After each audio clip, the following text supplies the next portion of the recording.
안녕하세요. 크립토 노마드입니다. 시장이 혼란이 계속되고 있습니다. 너무 큰 폭의 하락세가 이어지다 보니 이제 정말 끝인 것인가 이런 생각이 들 정도입니다. 누군가는 코인 시장이 끝났다. 다시 가격은 오르지 않을 것이다. 이미 약세장에 돌입했다.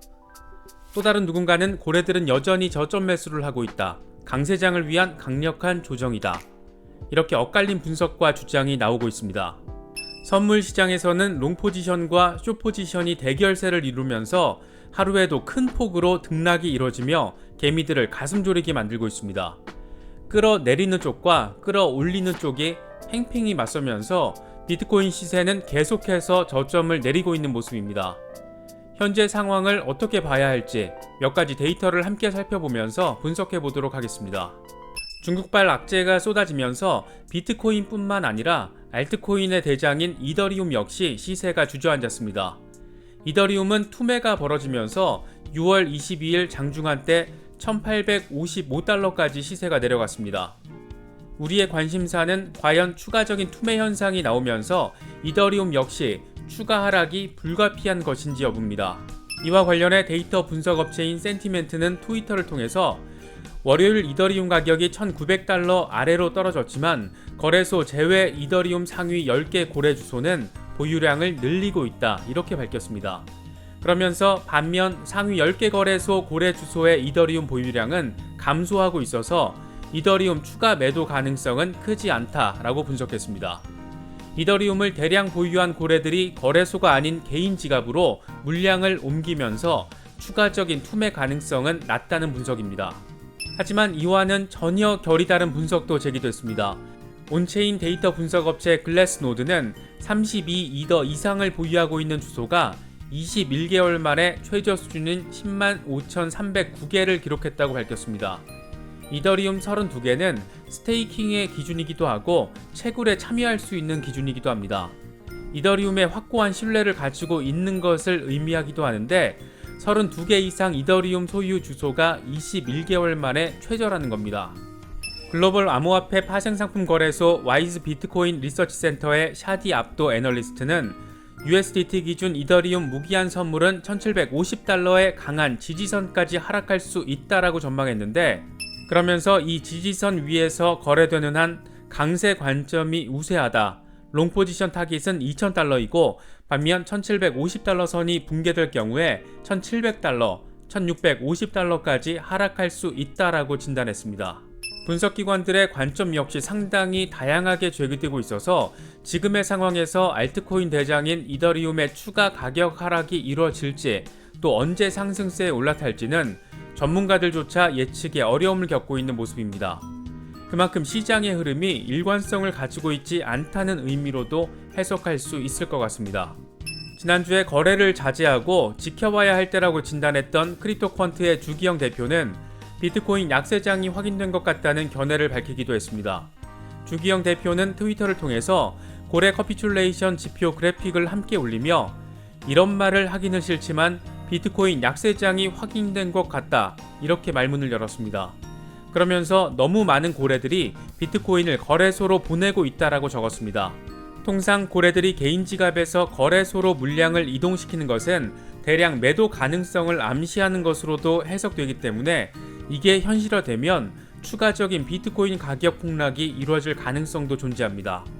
주기영 대표는 다만 하나의 단일 지표가 미래를 확실하게 말해줄 수 없으며 암호화폐 시장에서는 어떤 일이든 일어날 수 있다라고 덧붙이면서 조심스러운 입장을 내보이기도 했습니다. 크립토 마켓의 상황을 오랜 시간 동안 지켜본 전문가들조차 자신의 견해를 내놓으면서도 상당히 조심스러운 자세를 취하고 있는 것인데 이런 전문가들과 전문기관조차 의견이 엇갈리고 있고 반대 상황에 대해서도 덧붙이는 것을 보면 개미 투자자인 우리가 지금의 상황을 불안하게 느끼고 예상이 되지 않는 것은 어쩌면 당연한 것인지도 모르겠습니다. 일단 여기서 중간 정리를 해보겠습니다. 지금은 전문가들의 의견도 엇갈리는 상황입니다. 비트코인도 이더리움도 추가 하락 가능성도 존재하고 반등 가능성도 역시 상존합니다. 하지만 가격 하락폭이 너무 크다 보니 시장이 진짜 끝나는 것일까? 이른바 시즌오프가 이루어진 것일까? 왜 이렇게까지 시장 충격이 생긴 것일까? 이런 의문들에 대해서 생각해 볼 필요가 있어 보입니다. 이번 폭락장의 1차적인 원인은 앞선 영상에서도 짚어봤지만 중국이었습니다. 채굴 전면 금지, 은행 거래 금지 조치에 이어서 중국은 웨이보의 비트코인 인플루언서의 계정 차단까지 단행했습니다. 6월 6일 기준으로 계정이 막힌 암호화폐 인플루언서만 수십 명에 달하는 것으로 알려져 있습니다. 중국에서 제2의 머스크가 나오는 것을 막기 위한 조치라는 해석도 나오고 있습니다.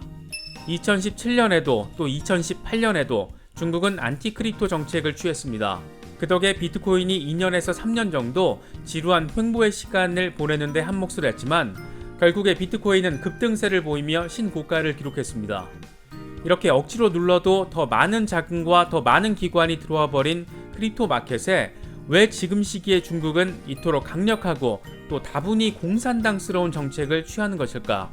중국이 최근 안티 비트코인 스탠스를 가속화한 가장 큰 이유가 디지털 위안화 때문이라는 데는 큰 이견은 없어 보입니다.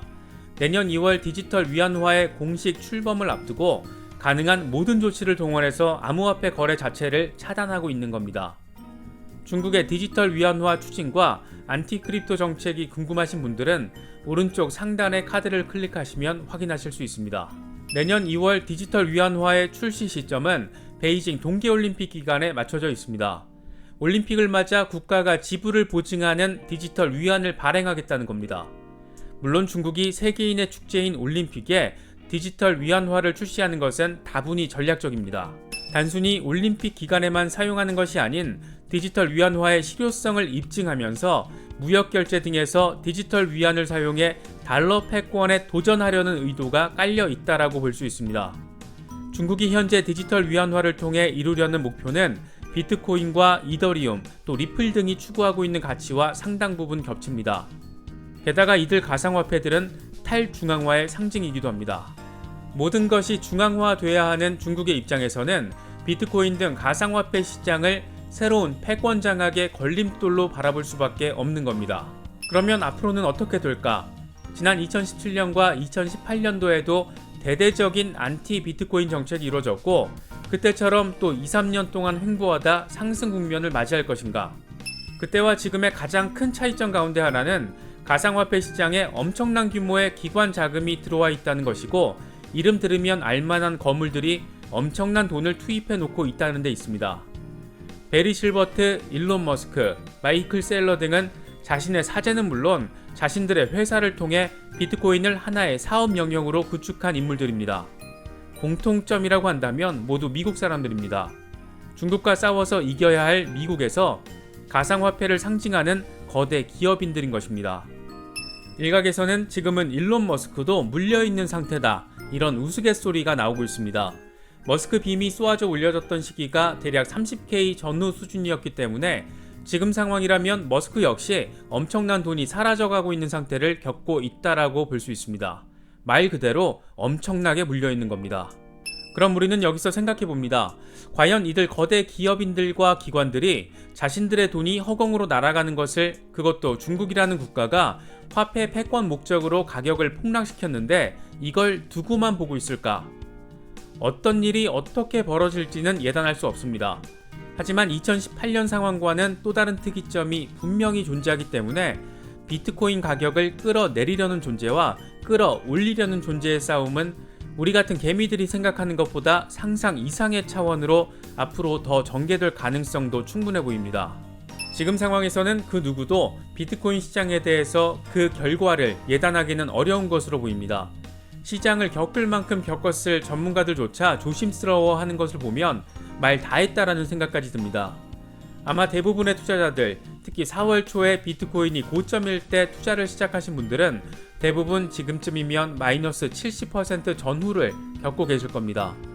누군가의 말처럼 앞으로 비트코인 시세는 회복이 안 될 것이라는 점이 더 설득력 있게 들리신다면 지금이라도 손절을 해서 나머지 30%라도 챙기는 게 현명한 자세입니다.